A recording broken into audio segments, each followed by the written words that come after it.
Benny's drill death, Benny's brutal death in Total Recall. In Paul Verhoeven's 1990 film, Benny, the mutant cab driver played by Mel Johnson Jr., betrays Douglas Quaid on Mars and meets one of cinema's most grotesque ends. After revealing his alliance with Cohagen's forces, Benny pursues Quaid through the Martian mining tunnels in a massive drilling vehicle. During their confrontation, Quaid grabs a portable drill, a construction tool designed for boring through rock, and thrusts it through the vehicle's control console, impaling Benny through the chest. The drill penetrates deep into Benny's torso as he struggles with the controls, unable to escape. Blood pours from the wound as the machinery grinds to a halt. Benny dies pinned to his own vehicle, the drill having pierced straight through him. Verhoeven shot the scene using practical effects with the drill rig and prosthetics. The film does feature spectacular decompression deaths, most notably when villain Cohagen is sucked onto Mars's surface, his eyes bulging grotesquely as the pressure differential destroys his body. But Benny's death is more intimate and mechanical, a traitor killed by the industrial equipment of his own mining world. The scene became memorable for its visceral brutality, perfectly capturing Verhoeven's satirical approach to action cinema. It remains one of the film's most shocking deaths, a reminder that on Mars, betrayal carries a heavy price. The missed ending. David Drayton's mercy-killing gone wrong. Frank Darabont's 2007 adaptation of Stephen King's novella concludes with one of the most devastating endings in horror cinema. After escaping the supermarket and the creatures in the mist, David drives through the apocalyptic landscape with his young son Billy, an elderly man, and two other survivors. They run out of gas in the middle of the mist, with creatures surrounding them and no hope of rescue. David has a revolver, with 4 bullets remaining. The group makes an unspoken agreement. David shoots his son first, placing the gun to Billy's head as the child sleeps, then kills the elderly man and the 2 other adults. The gunshots echo in the confined vehicle. David sits alone with 4 corpses, having saved 1 bullet for each passenger, but none for himself. He exits the car, screaming for the creatures to kill him. Then, through the mist, headlights appear. Military vehicles roll past, flamethrowers clearing the creatures, soldiers rescuing survivors. The mist is being defeated. David realizes he murdered his son and companions minutes before rescue arrived.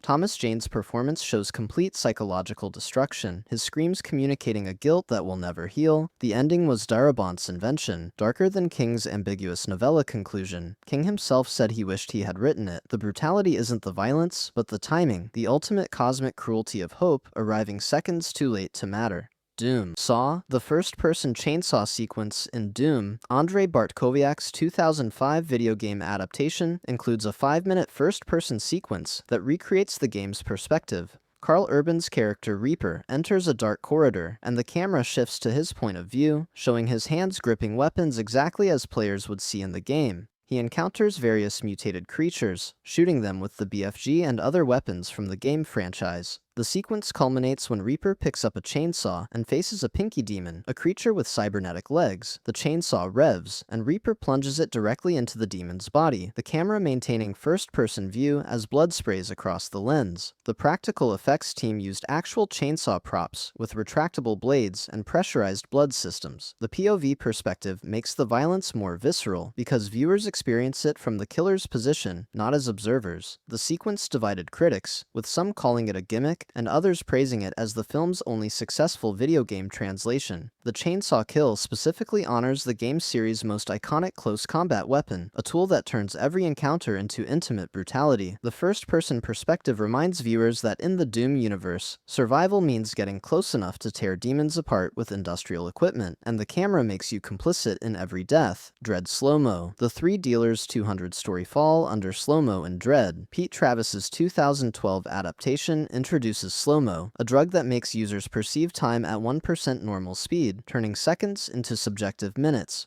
Mama, the drug lord controlling Peachtree's Mega Block, uses slow-mo as both product and punishment. When 3 rival dealers betray her by selling slow-mo without permission, Mama personally orders their execution. Her enforcer Kay has them skinned alive, administers the drug, then has his men throw them from the top floor of Peachtree's, which stands 200 stories tall. The fall would normally take approximately 8 seconds. Under slow-mo's influence, each victim experiences that 8-second drop as 13 minutes of subjective time. The camera follows the body as they tumble through the air in extreme slow motion, their faces showing the transition from initial shock to dawning horror to acceptance. Their clothes ripple in individual fabric waves. Droplets of blood and saliva float from their mouths in crystal formations. The sunlight catches their tears. They see the ground approaching with agonizing gradualism, watching every floor pass, knowing exactly when impact will occur but unable to accelerate toward it. Director of photography, Anthony Dodd Mantle, used high-speed phantom flex cameras running at 4,000 frames per second to achieve the effect. The scenes were shot practically with stunt performers in controlled drop rigs, then extended digitally. The brutality comes from awareness, from having minutes to contemplate your death while falling toward it. Mama designed this execution specifically to maximize suffering, proving that in her world, death is too quick a mercy. Mama herself experiences this same fate at the film's conclusion when Judge Dredd forces her to inhale slow-mo before throwing her down the atrium. Seth's temporal torture. Young Seth's body parts vanishing as old Seth is tortured. Rian Johnson's 2012 time travel film presents a unique horror, experiencing mutilation through temporal causality. When young Seth, played by Paul Dano, betrays the criminal organization after his future self escapes, they capture him in the present. The organization's enforcers begin torturing young Seth, carving an address into his body. Old Seth, 30 years in the future, suddenly feels intense pain as scars appear on his skin, spelling out coordinates. The wounds manifest instantly, not as injuries, but as if they had always existed, his memories rewriting to include the scars. Then his captors escalate. They begin removing young Seth's body parts. Old Seth's nose vanishes from his face, not bleeding or torn, but simply ceasing to have ever existed. His fingers disappear one by one, the stumps smooth as if he were born without them. Each disappearance comes with a wave of rewritten memories. Old Seth suddenly remembering a childhood with fewer digits.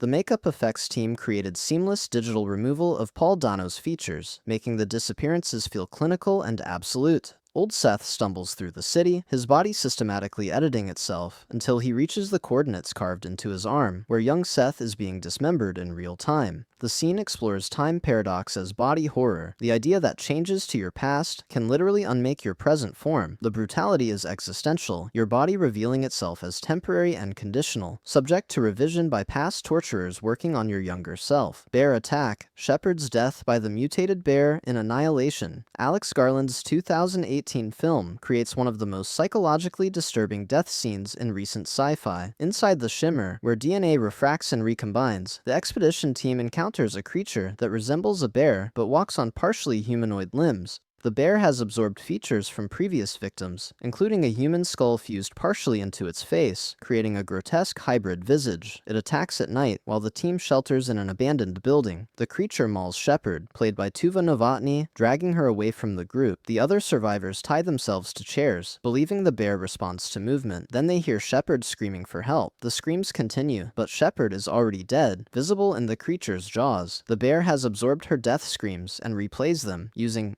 Shepard's voice to call for help, luring the others. The practical effects team built an animatronic bear with the skull structure, making its movements uncanny and wrong. The sound design layers Novotny's actual screams with animal vocalizations, creating something that sounds almost but not quite human. Tessa Thompson's character Josie listens to her friend's voice, begging for rescue, while watching the creature that killed her use that voice as a hunting tool. The scene works because it transforms a human's dying moment into a weapon, their final words becoming bait. The bear doesn't just kill Shepard, it absorbs her suffering and weaponizes it, making her death endless, her terror replaying on a loop to facilitate more killing. Before we continue, if you're into this kind of content, I make videos like this all the time. I'd really appreciate a subscribe. Starship Dismemberment. Multiple brutal deaths in Starship Troopers. Paul Verhoeven's 1997 film presents war propaganda through graphic violence, making combat against the arachnid species horrifically lethal. Lieutenant Rashak, played by Michael Ironside, leads the Roughnecks through a bug-infested outpost.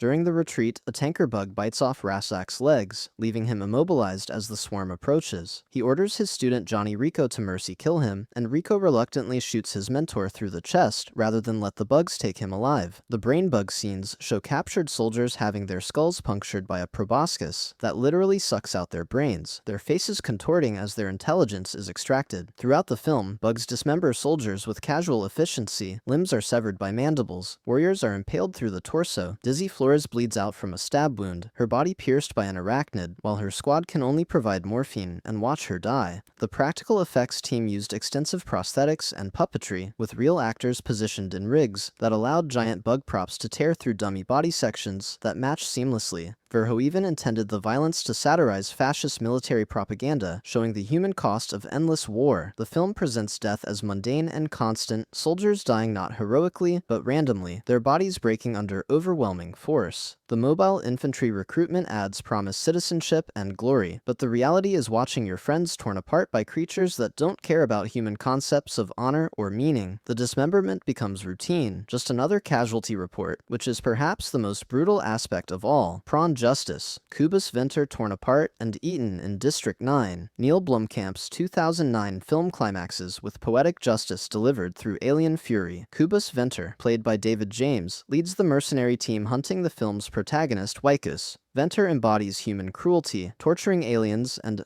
treating them as vermin to be exterminated. During the final confrontation, Wikus operates an alien mechanized suit equipped with advanced weapons, fighting off Venter's forces. After all the other mercenaries are killed, Venter finally cripples the suit and is about to execute Wikus when several prawns emerge from the surrounding slums. The aliens, having witnessed Venter's sadism throughout the film, close in on him. Venter tells them to back off and start shooting as they advance. The prawns tear Venter limb from limb, literally dismembering him with their bare hands. They begin eating him alive, his screams cutting off suddenly as they rip him apart. The practical effects used prosthetics and strategic camera angles to suggest the violence without showing every detail. Venter's face shows his awareness that the creatures he tormented are now his executioners. The scene works because it transforms the hunter into the hunted. Venter spent the film treating aliens as livestock, and the prawns delivered judgment with their own hands. His human complexity ended not by technology, but by the raw fury of those he tortured. The dismemberment isn't just death, but justice. Venter experiencing the violence he inflicted on others. His consciousness ended by the very beings he considered beneath him. Scanner's head. The exploding head sequence from Scanners.